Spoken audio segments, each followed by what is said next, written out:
Kagulat World, hindi gawagawang numero ang bagong milestone ni Alexandra Ayala. Sa opisyal na WTA profile ng nakalista ang napakalaking 2026 season prize money na $1,285,330 kasama ang 30 panalo at 18 alo ngayong taon. At tandaan, Hulyo pa lamang. Kasalukuyan siyang world number 29 matapos maabot ang bagong career high ranking na number 28 noong Hulyo 13. Pero mahalagang malinaw, ang $1.28 million ay prize money na nakatala ng WTA, hindi automatikong net take-home pay pagkatapos ng buwis, coaching, travel at iba pang gastusin. Gayunman, napakalaking pagunay pa rin ito na ang dating batang nangangarap lamang makipagsabayan sa international tennis ay isa na ngayong seryosong puwersa sa pinakamalalaking torneo. Hindi lang pera ang kuwento rito. Ang 30 wins ay resulta ng sunod-sunod na deep runs, isang WTA 125 championship sa Birmingham, semifinal appearance sa Berlin, at makasaysayang pag-abot sa 4th round ng Wimbledon matapos talunin ang defending champion na si Iga Swiatek. Dahil dito kinilala rin siya ng fans bilang WTA Star of the Grass Court Swing, kung saan halos 90% ng boto ang nakuha niya. At hindi pa tapos ang 2026. Papasok pa lamang si Alex sa North American Hardcourt Swing, simula sa star-studded DC Open bago tumungo ang season patungo sa Toronto, Cincinnati at US Open. Kaya ang tanong ngayon, hanggang saan pa kayang umabot ang win total, ranking at prize money ni Alex bago matapos ang taon? Ito ang season na maaring tuluyang magpatunay na hindi na lamang siya racing star, isa na siyang global tennis attraction. Kung titingnan lamang ang $1.28 million, madaling isipin na tungkol lang ito sa pera. Pero ang mas mahalagang kuwento ay kung paano nabuo ang numerong iyon. Hindi ito galing sa isang lucky tournament lang. Produkto ito ng halos 7 buwang paulit-ulit na pagharap ni Alex sa matitinding kalaban, iba't ibang surface, pressure ng rankings, at lumalaking expectation mula sa buong Pilipinas. Maaga pa lang noong Enero, nagbigay na agad si Alex ng babala sa WTA field. Umabot siya sa semifinal ng ASP Classic sa Auckland matapos magpakita ng matatag na hardcourt tennis. Hindi man siya nakapasok sa final, ipinakita ng opening tournament na handa siyang makipagbakbakan sa tour-level competition at hindi lamang umasa sa isang breakthrough noong nakarang season. Pagdating ng Middle East swing, hindi rin siya nawala sa eksena. Umabot siya sa quarterfinal ng WTA 500 Abu Dhabi bago matalo kay Ekaterina Alexandrova.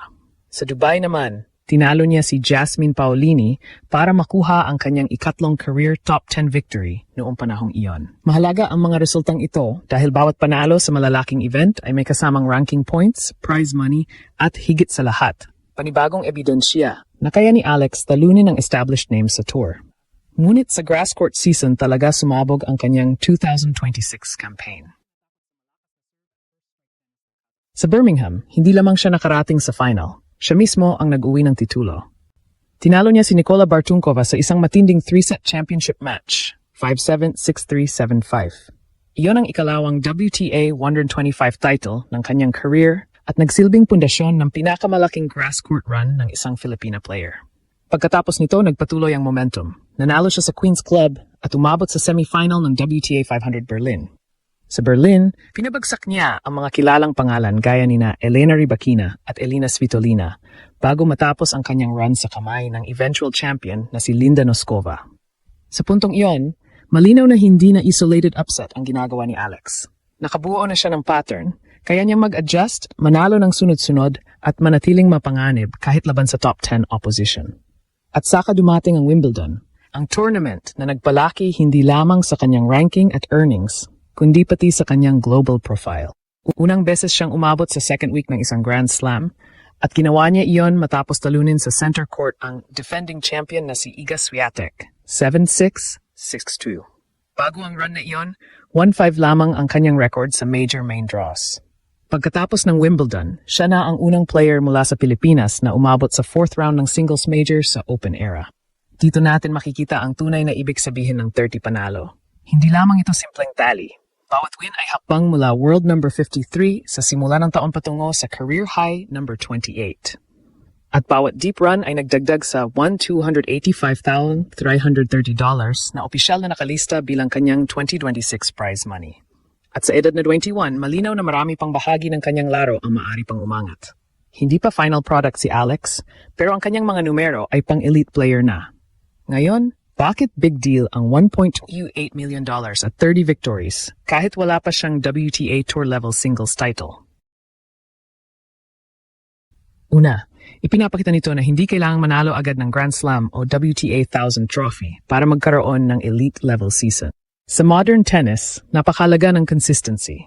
Kapag paulit-ulit kang umaabot sa quarterfinal, semifinal at second week ng major tournaments, dumarami ang ranking points, prize money at pagkakataong makaharap ang pinakamahusay.